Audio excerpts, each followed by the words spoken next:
The history of India episode 5 king Ashok. सम्राट अशोक।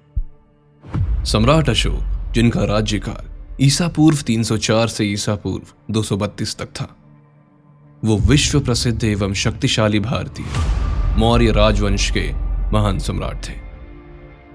अशोक बौद्ध धर्म के सबसे प्रतापी राजा थे। सम्राट अशोक का पूरा नाम देवानान प्रिय अशोक, राजा प्रियदर्शी देवताओं का प्रिय था। उनका राजकाल ईसा पूर्व 269 से 332 प्राचीन भारत में था। मौर्य राजवंश के चक्रवर्ती सम्राट अशोक का राज्य उत्तर में हिंदू कुश, तक्षशिला की श्रेणियों से लेकर दक्षिण में गोदावरी नदी, सुवर्णगिरी पहाड़ी के दक्षिण तथा मैसूर तक, पूर्व में बांग्लादेश, पाटलिपुत्र से पश्चिम में अफगानिस्तान, ईरान, बलूचिस्तान तक पहुंचा गया था। सम्राट अशोक का साम्राज्य आज का संपूर्ण भारत, पाकिस्तान, अफगानिस्तान, नेपाल, बांग्लादेश, भूटान, म्यांमार के अधिकांश भूभाग पर था। यह विशाल साम्राज्य उस समय तक से आज तक का सबसे बड़ा भारतीय साम्राज्य था। चक्रवर्ती सम्राट अशोक विश्व के सभी महान एवं शक्तिशाली सम्राटों एवं राजाओं की पंक्तियों में हमेशा शीर्ष स्थान पर रहे हैं। सम्राट अशोक ही भारत के सबसे शक्तिशाली एवं महान सम्राट हैं। सम्राट अशोक को चक्रवर्ती सम्राट अशोक कहा जाता है, जिसका अर्थ है सम्राटों का सम्राट। और यह स्थान भारत में केवल सम्राट अशोक को मिला है। सम्राट अशोक को अपने विस्तृत साम्राज्य से बेहतर कुशल प्रशासन तथा बौद्ध धर्म के प्रचार के लिए भी जाना जाता है। इन्हें अभी के समय में कुछ कोयरी जाति के लोग अपने कुल का बताते हैं। सम्राट अशोक ने संपूर्ण एशिया में तथा अन्य आज के सभी महाद्वीपों में भी बौद्ध पंथ का प्रचार किया है। सम्राट अशोक के संदर्भ के स्तंभ एवं शिलालेख आज भी भारत के कई स्थानों पर दिखाई देते हैं। इसलिए सम्राट अशोक की ऐतिहासिक जानकारी अन्य किसी भी सम्राट या राजा से बहुत व्यापक रूप से मिल जाती है। सम्राट अशोक प्रेम, सहिष्णुता, सत्य, अहिंसा एवं शाकाहारी जीवन प्रणाली के सच्चे समर्थक थे। इसीलिए उनका नाम इतिहास में महान परोपकारी सम्राट के रूप में ही दर्ज हो चुका है। कलिंग युद्ध के 2 वर्ष पहले ही सम्राट अशोक बुद्ध से प्रभावित होकर बौद्ध अनुयायी हो गए और उन्हीं की स्मृति में उन्होंने कई स्तंभ खड़े कर दिए, जो आज भी नेपाल में उनके जन्मस्थान लुम्बिनी में माया देवी मंदिर के पास सारनाथ, बौद्ध मंदिर बोध गया, कुशीनगर एवं आदि श्रीलंका, थाईलैंड, चीन, इन देशों में आज भी अशोक स्तंभ के रूप में देखे जा सकते हैं। सम्राट अशोक ने बौद्ध धर्म का प्रचार भारत के अलावा श्रीलंका, अफगानिस्तान, पश्चिम एशिया, मिस्र तथा यूनान में भी करवाया। सम्राट अशोक अपने पूरे जीवन में एक भी युद्ध नहीं हारे। सम्राट अशोक के समय में ही 23 विश्वविद्यालयों की स्थापना की गई थी, जिसमें तक्षशिला, नालंदा, विक्रमशिला, कंधार आदि विश्वविद्यालय प्रमुख थे। इन्हीं विश्वविद्यालयों में विदेश से कई छात्र शिक्षा पाने भारत आया करते थे। ये विश्वविद्यालय उस समय के उत्कृष्ट विश्वविद्यालय थे। शिलालेख प्रारंभ करने वाला पहला शासक बाद में आरंभ हुआ था। अशोक ने सर्वप्रथम बौद्ध पंथ का सिद्धांत लागू किया, जो आज भी कार्यरत है। सम्राट अशोक ने अपने पुत्र महेंद्र एवं पुत्री संघमित्रा को बौद्ध धर्म के प्रचार के लिए श्रीलंका भेजा कि वो आगे बढ़े। आरंभिक जीवन। चक्रवर्ती अशोक सम्राट बिंदुसार तथा रानी धर्मा का पुत्र था। लंका की परंपरा में बिंदुसार की 16 पटरानियां और 101 पुत्रों का उल्लेख है। पुत्रों में केवल 3 के नाम उल्लेख है। वे हैं सुसीन, जो सबसे बड़ा था, अशोक और तिष्य। तिष्य अशोक का सहोदर भाई था और सबसे छोटा था। एक दिन धर्मा को स्वप्न आया कि उसका बेटा एक बहुत बड़ा सम्राट बनेगा। उसके बाद उसे राजा बिंदुसार ने अपनी रानी बना लिया। क्योंकि धर्मा क्षत्रिय कुल से नहीं थी, अतः उसको कोई विशेष स्थान राजकुल में प्राप्त नहीं था। अशोक के कई सौतेले भाई बहन थे। बचपन में उनमें कड़ी प्रतिस्पर्धा रहती थी। अशोक के बारे में कहा जाता है कि वो बचपन से सैन्य गतिविधियों में प्रवीण था।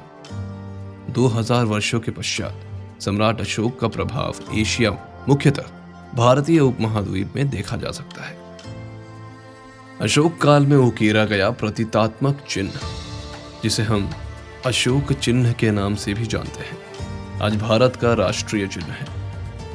बौद्ध पंथ के इतिहास में गौतम बुद्ध के पश्चात सम्राट अशोक का ही स्थान आता है। दिव्य दान में अशोक की एक पत्नी का नाम तिष्यर्षिता मिलता है।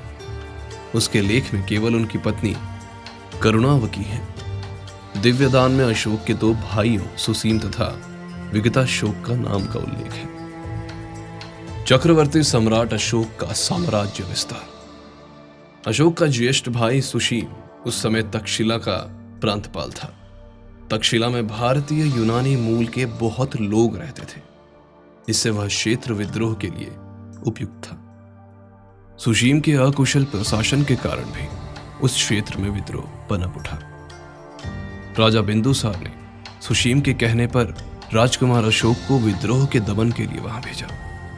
अशोक के आने की खबर सुनकर ही विद्रोहियों ने उपद्रव खत्म कर दिया और विद्रोह बिना किसी युद्ध के खत्म हो गया। हालांकि यहां पर विद्रोह एक बार फिर अशोक के शासनकाल में हुआ था, पर इस बार उसे बलपूर्वक कुचल दिया गया। अशोक का साम्राज्य। अशोक की इस प्रसिद्धि से उसके भाई सुशीम को सिंहासन न मिलने का संकट पड़ गया। उसने सम्राट बिंदुसार को कहकर अशोक को निर्वास में डाल दिया। अशोक कलिंग चला गया। वहां उसे मत्स्य कुमारी कौरवकी से प्रेम हो गया। वर्तमान में मिले साक्ष्यों के अनुसार बाद में अशोक ने उसे तीसरी या दूसरी रानी बनाया था। इसी बीच उज्जैन में विद्रोह हो गया। अशोक को सम्राट बिंदुसार ने निर्वासन से बुला विद्रोह को दबाने के लिए भेज दिया। हालांकि उनके सेनापतियों ने विद्रोह को दबा दिया, पर उसकी पहचान गुप्त ही रखी, क्योंकि मौर्यों द्वारा फैलाए गए गुप्तचर जाल से उसके बारे में पता चलने के बाद उसके भाई सुशीम द्वारा उसे मरवाए जाने का भय था। वह बौद्ध सन्यासियों के साथ रहा था। इसी समय उसे बौद्ध विधि विधानों तथा शिक्षाओं का पता चला था। यहां पर एक सुंदरी जिसका नाम देवी था, उससे अशोक को प्रेम हो गया। स्वस्थ होने के बाद अशोक ने उससे विवाह कर लिया। कुछ वर्षों के बाद सुशीम से तंग आ चुके लोगों ने अशोक को राज सिंहासन हथिया लेने के लिए प्रोत्साहित किया, क्योंकि सम्राट बिंदुसार वृद्ध तथा रुग्ण हो चले थे। जब वह आश्रम में थे तब उनको समाचार मिला कि उनकी मां को उनके सौतेले भाइयों ने मार डाला। तब उन्होंने राजभवन में जाकर अपने सारे सौतेले भाइयों की हत्या कर दी और सम्राट बने। सत्ता संभालते ही अशोक ने पूर्व तथा पश्चिम दोनों दिशा में अपना साम्राज्य फैलाना प्रारंभ किया। उसने आधुनिक असम से ईरान की सीमा तक साम्राज्य केवल 8 वर्षों में विस्तृत कर लिया। कलिंग की लड़ाई। चक्रवर्ती सम्राट अशोक ने अपने राज्याभिषेक के 8वें वर्ष में कलिंग पर आक्रमण कर दिया। आंतरिक अशांति से निपटने के बाद 269 ईसा पूर्व में उनका विधिवत राज्याभिषेक हुआ। 13वें शिलालेख के अनुसार कलिंग युद्ध में 1,50,000 व्यक्ति बंदी बनाकर निर्वासित कर दिए गए। 1,00,000 लोगों की हत्या कर दी गई। 1.5 लाख लोग घायल हुए। सम्राट अशोक ने भारी नरसंहार को अपनी आंखों से देखा। उपगुप्त बौद्ध भिक्षुक से उपाय पूछे। इससे द्रविड़ होकर सम्राट अशोक ने शांति, सामाजिक प्रगति तथा धार्मिक प्रचार किया। कलिंग युद्ध ने सम्राट अशोक के हृदय में महान परिवर्तन कर दिया।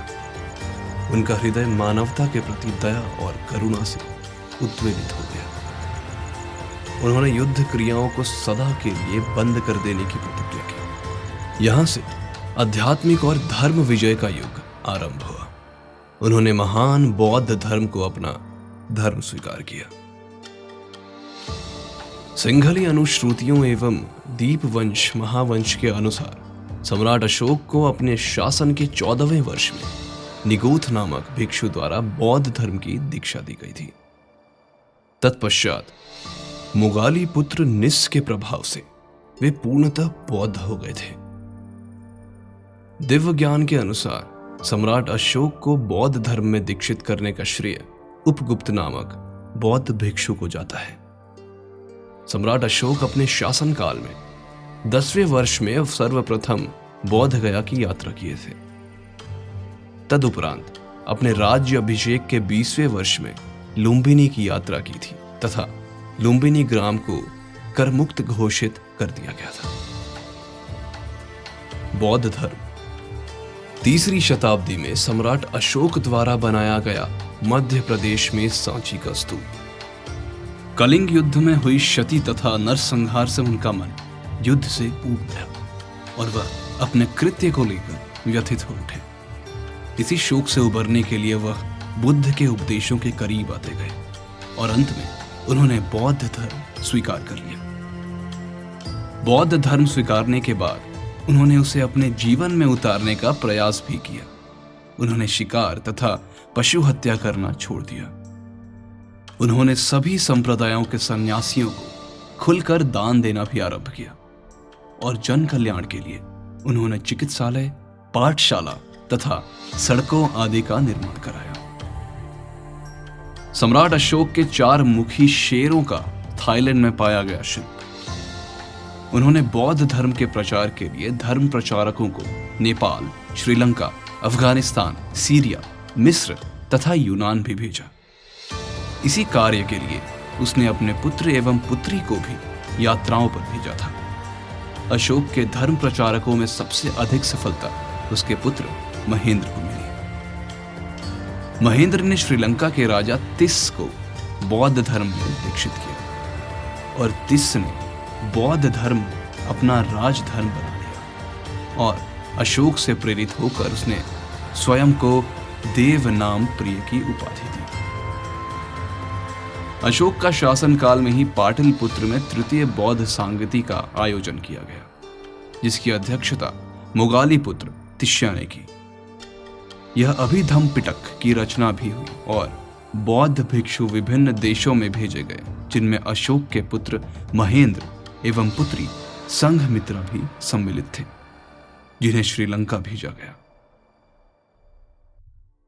अशोक ने बौद्ध धर्म को अपना लिया और साम्राज्य के सभी साधनों को जनता के लिए कल्याण हेतु लगा दिया। अशोक ने बौद्ध धर्म के प्रचार के लिए निम्नलिखित साधन अपनाए। धर्म यात्राओं का प्रारंभ, राजकीय पदाधिकारियों की नियुक्ति, धर्म महापात्रों की नियुक्ति, दिव्य रूपों का प्रदर्शन, धर्म श्रावण एवं धर्मोपदेश की व्यवस्था, लोकचारिता के कार्य, धर्म लिपियों की खुदवाई, विदेशों में धर्म प्रचार को प्रचारक भेजना आदि। अशोक ने बौद्ध धर्म का प्रचार का प्रारंभ धर्म यात्राओं से किया। वह अभिषेक के 10वें वर्ष बौद्ध गया की यात्रा पर गए। कलिंग युद्ध के बाद आमोद प्रमोद की यात्राओं पर पाबंदी लगा दी। अपने अभिषेक 20वें वर्ष में लुम्बिनी ग्राम की यात्रा की। नेपाल तराई में स्थित निगलीवा में उसने कनकमुनि के स्तूप की मरम्मत करवाई। बौद्ध धर्म के प्रचार के लिए अपने साम्राज्य के उच्च पदाधिकारियों को नियुक्त किया।